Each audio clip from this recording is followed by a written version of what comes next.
Pengakuan jujur JK sebagai saksi sejarah Indonesia, bagaimana perjuangan dan keberhasilan Jokowi membuat Indonesia lolos dari jerat hutang 6.000 triliun warisan SBY dan Soeharto.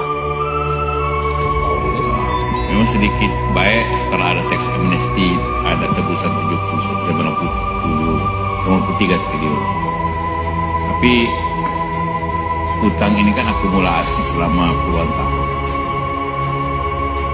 Kalau perlu kebijakan perpu, ya perpu saya keluarkan. Kalau perlu perpres saya keluarkan.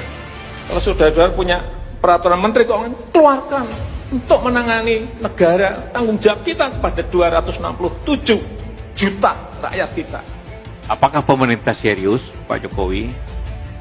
Saya termasuk bahagian dari pemerintahan yang lalu dengan Pak Jokowi. Saya tidak pernah melihat presiden yang seserius itu untuk melihat rakyatnya. Dikutip dari tweet Twitter Toto Kartaraharja @Kartaraharja, akhirnya mengaku juga. Teman-teman, bacalah pengakuan seorang JK berikut sebagai saksi sejarah Indonesia. Pengakuan jujur JK terhadap keberhasilan Jokowi dalam mengelola negara sehingga Indonesia perlahan lolos dari beban utang peninggalan era SBY dan Soeharto yang telah membuat Indonesia harus menanggung utang hingga 6.000 triliun dengan dalih subsidi yang hanya memperkaya dirinya sendiri dan konco-konconya. Silahkan Anda menyimak sampai selesai agar kita paham mengapa kini Indonesia perlahan menjadi negara hebat di Asia dalam kurun waktu yang tidak terlalu lama di era Joko Widodo.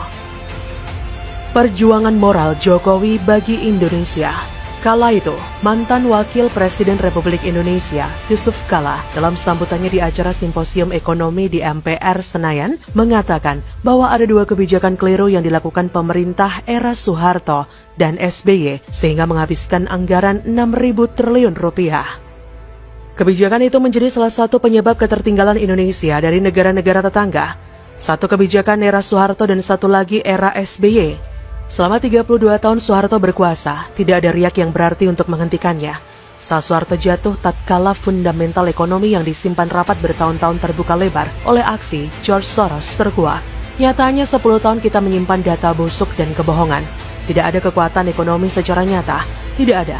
Soeharto tidak punya rencana hebat untuk membuat Indonesia hebat dalam sektor ekonomi, kecuali hanya menggali lubang sedalam-dalamnya melalui hutang tanpa rencana real untuk mengubah Indonesia menjadi lebih baik.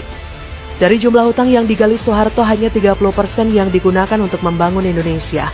Selebihnya habis dikorupsi oleh mereka yang menopangnya menjadi penguasa selama 32 tahun. Akibat kebijakan yang diambilnya sebelum jatuh adalah menandatangani LOL dengan IMF sebagai blank check yang harus diselesaikan oleh rezim setelahnya. Beban masalah yang ditinggalkan Soeharto kalau dikursikan sekarang dan ditambah dengan bunga obligasi rekap mencapai 3.000 triliun rupiah. Era Habibie, Gus Dur, dan Megawati merupakan era tersulit bagi kita untuk berdamai dengan kenyataan. Indonesia dinyatakan sebagai negara insolven. Semua financial resource tertutup, pemasukan lebih kecil daripada pengeluaran. Kehidupan politik tidak jelas. 6 tahun proses transisi dari legislasi era Soeharto kepada era reformasi seakan waktu terpanjang dalam sejarah. Selama itu tidak ada pembangunan real, negara stuck. Namun, akhirnya Indonesia bisa keluar dari proses transisi itu dengan terpilihnya SBY sebagai presiden secara demokrasi langsung. Harapan dipagut dan masa depan disongsong dengan ceria. Tapi apa yang terjadi? Selama 10 tahun SBY berkuasa untuk mempertahankan kekuasaannya, dia membakar uang sebesar 3.000 triliun untuk subsidi. Periode 2004 hingga 2014, subsidi energi rata-rata memiliki porsi sebesar 21% dari APBN, mengalami porsi terbesar pada tahun 2008 yang mencapai 28%. Di dalam subsidi energi, alokasi subsidi BBM adalah yang terbesar dengan mencaplok 80% dari seluruh subsidi energi dan menciptakan mega skandal dengan korupsi tak terbilang jumlahnya. Andaikan uang sebanyak itu SBY gunakan untuk membangun jalan tol, maka kita sudah punya jalan tol Trans Sumatera dan Trans Jawa, juga kereta cepat Jakarta-Surabaya, dan puluhan kawasan industri